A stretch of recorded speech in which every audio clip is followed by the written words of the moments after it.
Vamos a conectar porque tenemos mensajes importantes que recoger ahora de algunas declaraciones que están brindando. And the President of the European Commission, Ursula von der Leyen. Now this statement by the President of Ukraine.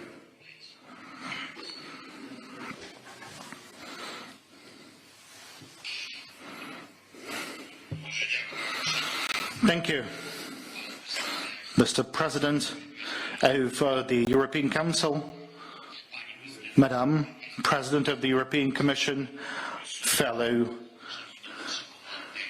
teams, journalists.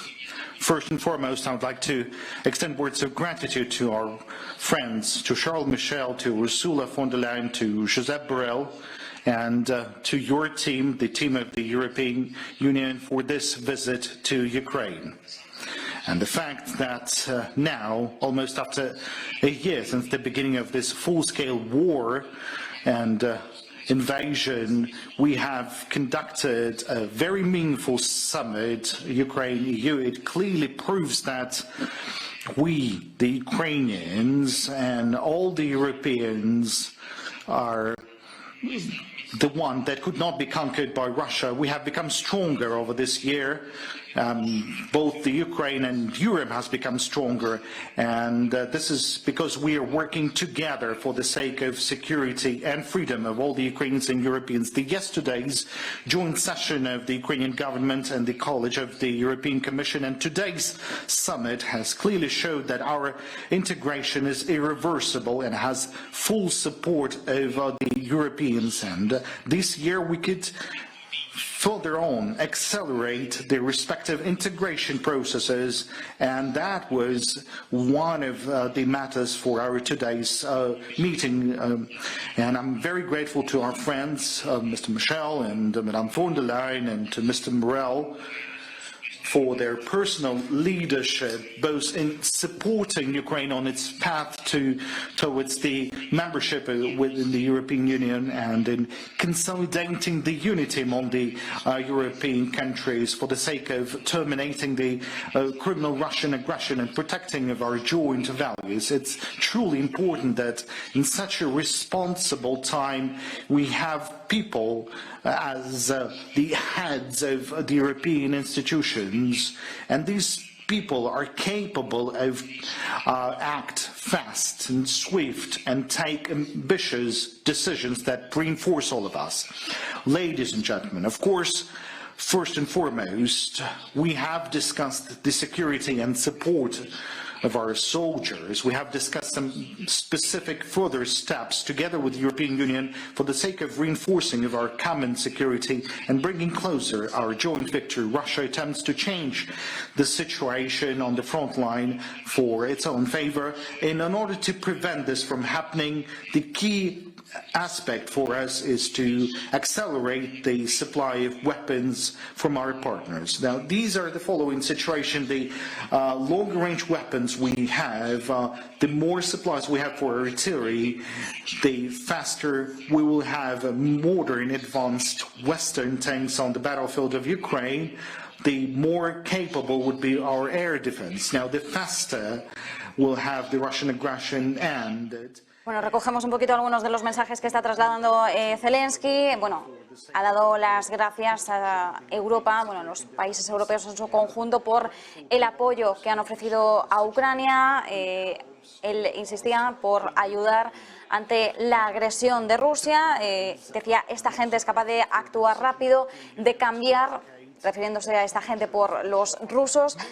Dice que sí, que han hablado sobre todo temas de seguridad, la necesidad de dar más apoyo a los soldados ucranianos. Dice hay que intentar hacer algo ante la victoria que Rusia intenta llevarse y habla sobre todo de una necesidad de acelerar el suministro de armas. Seguimos escuchando.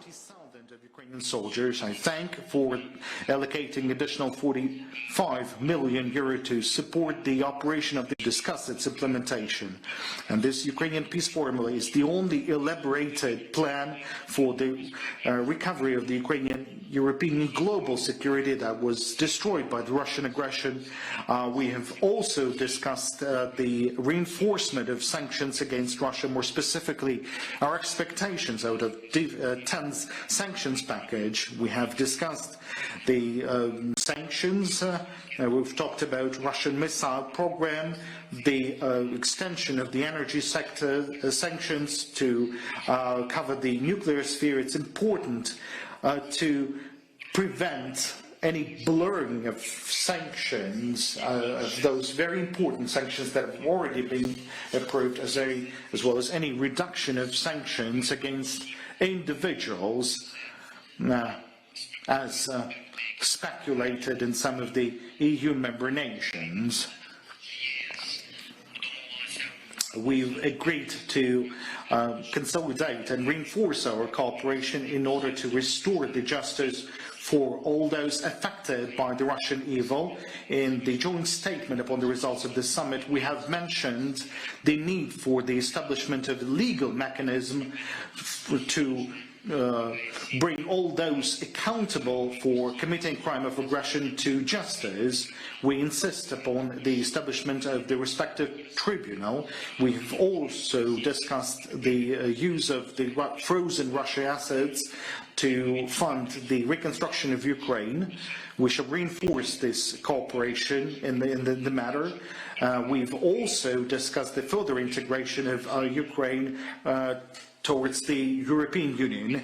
I would like to underline that in spite of the full-scale war, the progress in the implementation of the association agreement is evident, and currently we have fulfilled 72% of our commitments under the agreement, and today we have briefed on the progress with the implementation of 7 recommendations to the European Commission. And for the first time in our bilateral document, in the joint statement, we have mentioned our intentions to start the accession negotiations as soon as possible.